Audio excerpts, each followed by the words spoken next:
you have put together an incredibly comprehensive record of Joe Biden's sort of various stances when it comes to American military power and its deployment and our involvement around the world. And also, I got to say, it's a great sort of history of the past 50 years of American, of the same, more broadly speaking. And so let's start with the top line, because one of the things I found fascinating about this is that my perception of Joe Biden from those years has been that he had a fairly consistent position on foreign policy that was different from like domestically, where he just sort of is more tactical than principled in some way. And that's not the case, is it? No, I mean, in fact, I think it's really important just to start with a couple of early points about how Biden got into the Senate and sort of his worldview at the time, because it's really revelatory. I have to say, I learned a tremendous amount about Joe Biden. And, you know, on a big level, I have to say, for all the talk, and I think it's true, for all the talk of how the Joe Biden of today is not the Joe Biden from 5 years ago, and certainly not the Joe Biden from 50 years ago, Joe Biden's career paints a picture of an incredibly crafty politician who is a master at playing all sides at once, messaging in public based on which way the wind is blowing, negotiating in private. And I'll give you an example from very early on. Biden runs for office in 1971-72 at a time when the Nixon administration is operating in an utterly lawless manner, both domestically and around the world. Nixon hasn't yet fully been unmasked to be the kind of criminal as commander-in-chief that we now see him as. But Biden runs on a platform of opposing the Vietnam War, but not for any moral reasons. In fact, Joe Biden spoke in very disparaging terms about anti-war activists that he encountered on his campus in law school. He called them a-holes. He said that he isn't a big fan of flak jackets himself. He had multiple deferments, and ultimately his handlers fumbled through an explanation that something about asthma with Joe Biden prevented him from serving in Vietnam. But Sam, what Biden does is he stakes out a position not so different from the one that Barack Obama took in 2002 when he opposed the Iraq war. You know, Obama said he opposes dumb wars, but he didn't say he opposes all wars or that he's a pacifist. So Biden crafts this position where he's against the Vietnam War because he said it was kind of foolish and that it was tactically unsound. And that really would speak to a lot of Biden's decision-making and posturing on U.S. war powers. He almost never expresses concern about the killing of non-American soldiers in U.S. wars. He's very much rooted in this notion that America's the shining city on the hill, and that he is an American exceptionalist whose main priority is what's in our economic and geopolitical interest, what can we do without causing major numbers of American troops to be killed, but morality doesn't play a role in Joe Biden's perspective on U.S. wars. But to further that, is his practicality as he applies it to the questions of war, is that really just a surrogate for his practicality in terms of his political career? In other words, is he making these assessments based upon like, I'm just I'm a realist and I'm looking at these things and this doesn't make sense for us to engage in, and that does? Or is he looking at what the political climate is and say like, how can I sort of like ride both sides of the top of the roof, as it were?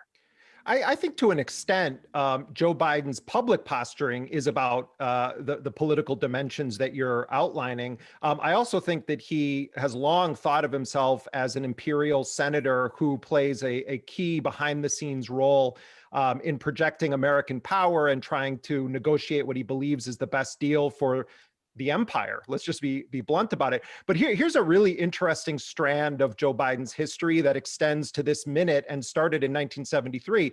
Biden ends up on a subcommittee in 73 that is examining the War Powers Act. and the battle between the outrageously lawless Nixon administration spying on American citizens, deploying the CIA inside of the United States, waging secret components to the overt war in Vietnam. And Biden ends up as a co-sponsor in 73 of what I would argue is the most consequential piece of legislation that asserts Congress's right to declare war and not the White House's right to declare war.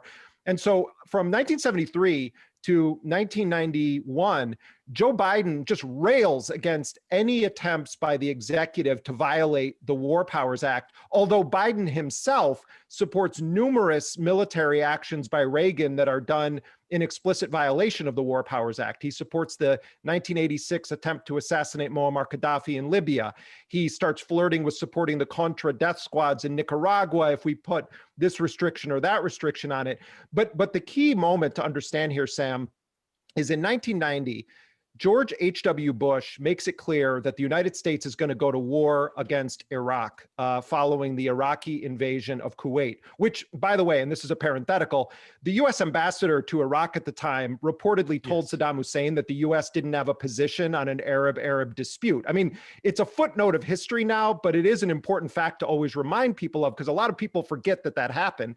Right. So Saddam Hussein was a client of the United States at the time. He was viewed as an important ally in the war against the Islamic Republic of Iran. And the United States was financing and arming both sides in that conflict, but overwhelmingly, disproportionately financing Saddam Hussein.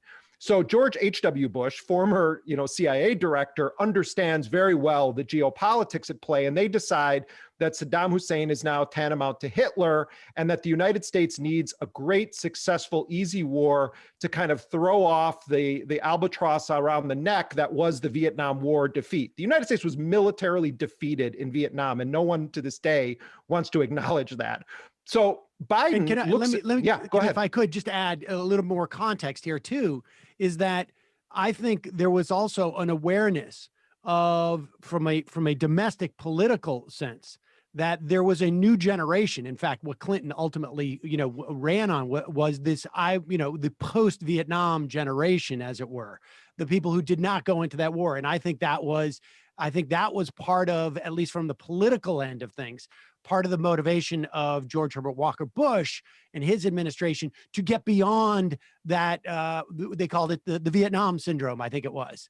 And that was a big part of it. And I want to add, just since we're here, in addition to the fact that our ambassador to Iraq essentially said, go ahead.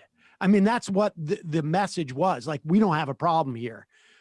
We deployed our own ambassador, who I guess it was daughter or somebody was testifying to Congress that the Iraqis had come in and essentially killed babies in incubators in Kuwait. Yeah, it was actually, and this was all orchestrated by a powerful American public relations firm. I believe it was a relative of the Kuwaiti ambassador to the United States. And the whole thing was an utter fraud. You have what appears to be this gut-wrenching testimony from a very young woman describing Iraqi troops coming into the hospital and tossing, premature babies from incubators. And it turns out the entire thing was not only a lie, but a lie orchestrated on a government contract with a public relations firm from the United States. So, yeah, I mean, the war of lies was incredible in the lead up to the ultimate war that the United States waged against Iraq, the so-called First Gulf War.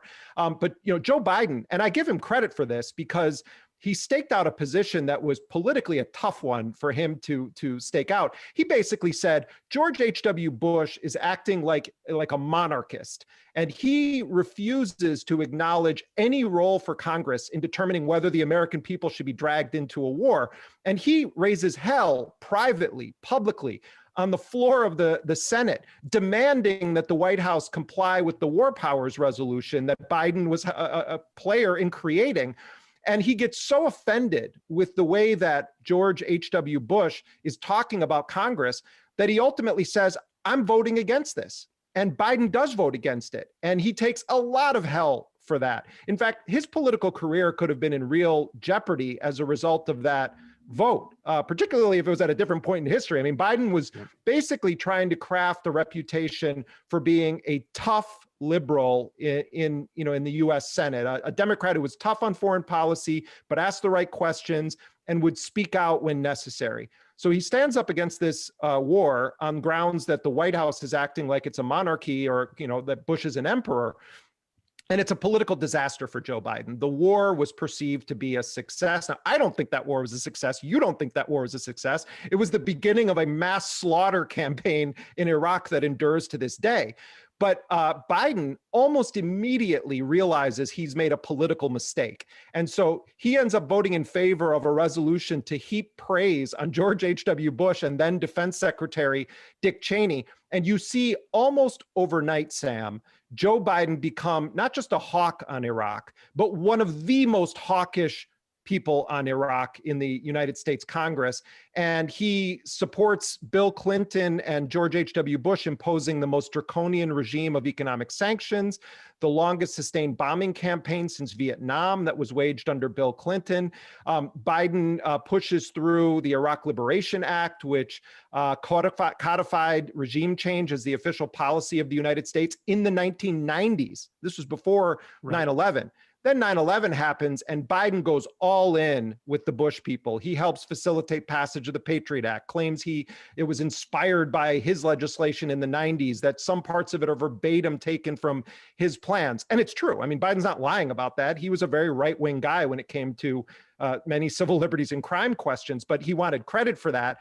And then finally, Sam, as chairman of the Senate Foreign Relations Committee, when the war in Iraq was being debated, Joe Biden basically used his chairmanship of that committee to facilitate a discussion of, should we invade them with ground troops or should we just bomb them back to the 8th century? I mean, Biden was a key Democrat. He didn't just vote for that war, Sam. He helped facilitate it, and he himself promoted lies about weapons of mass destruction.